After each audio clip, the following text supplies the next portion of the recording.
Yeah, be careful what you wish for. Since when has that ever worked out in a horror?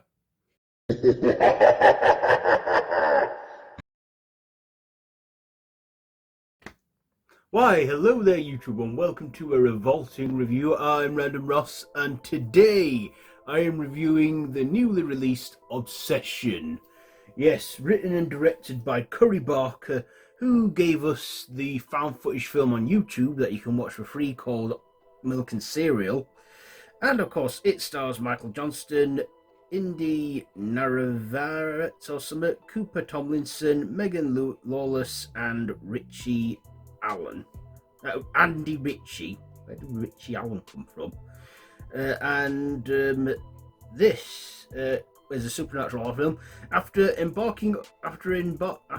breaking a mysterious one Wish Willow to win his crusher's heart, a hopeless romantic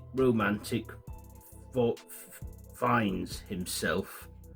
The helpless romantic finds himself getting exactly what he asked for, but soon discovers that some desires come with a dark and sinister price.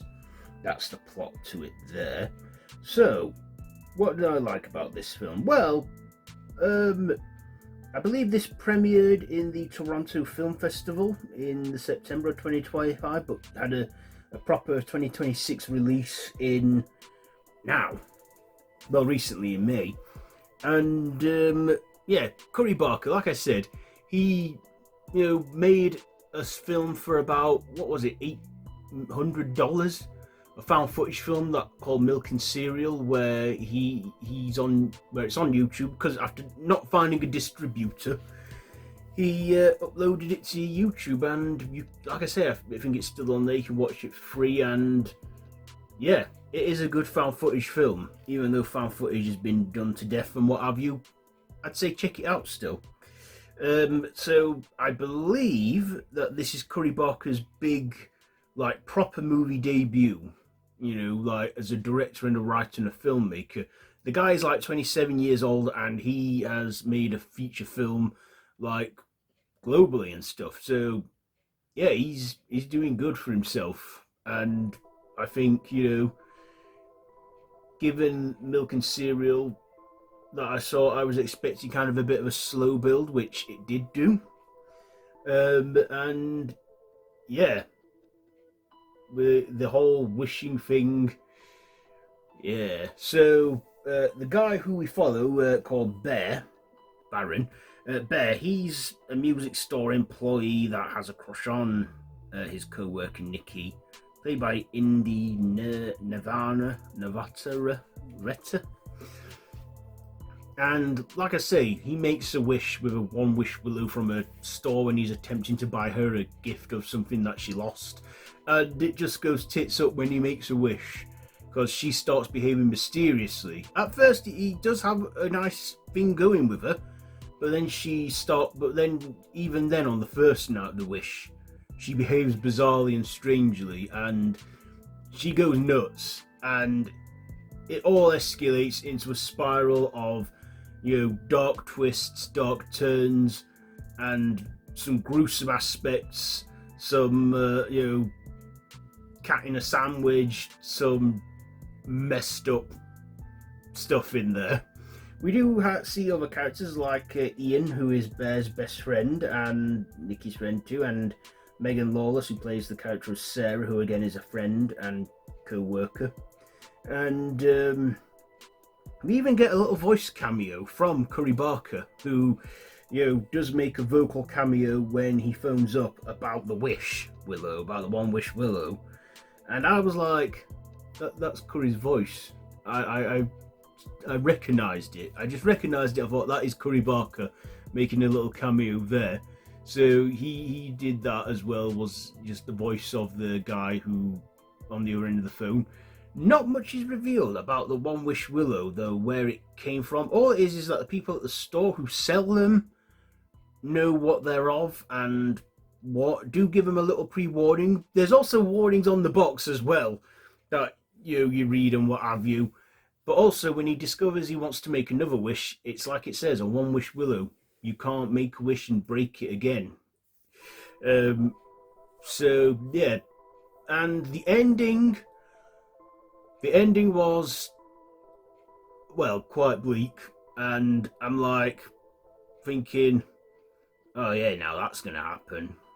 I won't give too much away about the ending because, like I said, this film's still fairly new. I will say though, this film was about 109 minutes long, so under 2 hours, and like I said, there was some slow building drama a bit in there as well, and some slow moments.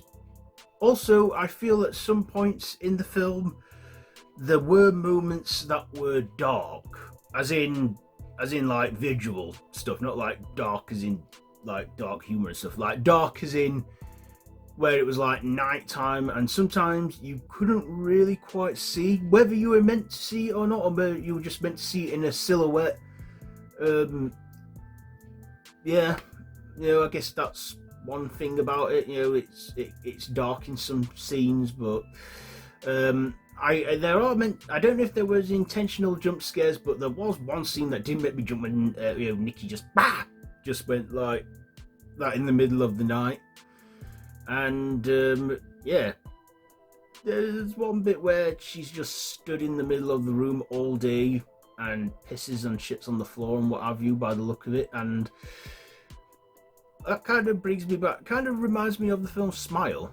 Again, Parker Finn started his work on the internet as well, and that with Laura Hasn't Slept There, but we're talking about obsession. But yeah, she gets a messed up obsession, and in the end, when you think it's going to work out, does it? Well, I don't want to tell you that, you've got to watch. The fact that we don't know much about these One Wish Willows and, who is Curry Barker's character on the phone, maybe that's for the best. Maybe we're not supposed to know. Maybe we're meant to have that whole mystery thing there, and I think it should stay that way. Will there be a sequel? Well, if this film's successful on that, it could, but I think it should just be a one and done thing, but if a sequel should emerge, obviously we'll all end up seeing it, but I don't think it needs a sequel.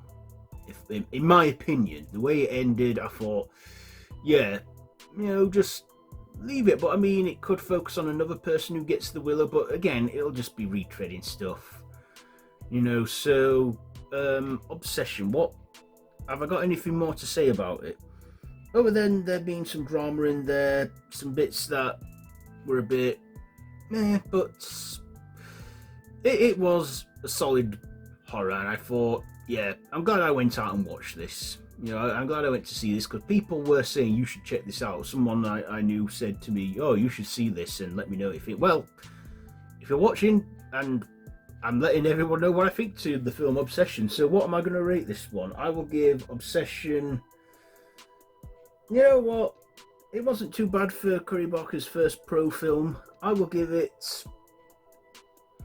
think I will give this one 3.5 stabs out of 5. So a good 3.5 stabs out of 5. Like I say, I just had some little flaws with it here and there, but other than that, I thought it was alright. So there you go. There is my review on Obsession. Have you seen it? Let me know what you think down below in the comments, and if you like this video, be sure to give it a big thumbs up, share with your friends, and feel free to subscribe to the channel if you haven't already, and to hit that notification bell. All of my social media links are linked down below in the description, so feel free to check all that out. I have been Random Ross. This has been a Revolting review, and I will be seeing you soon. So, until next time, be careful what you wish for, and don't have nightmares.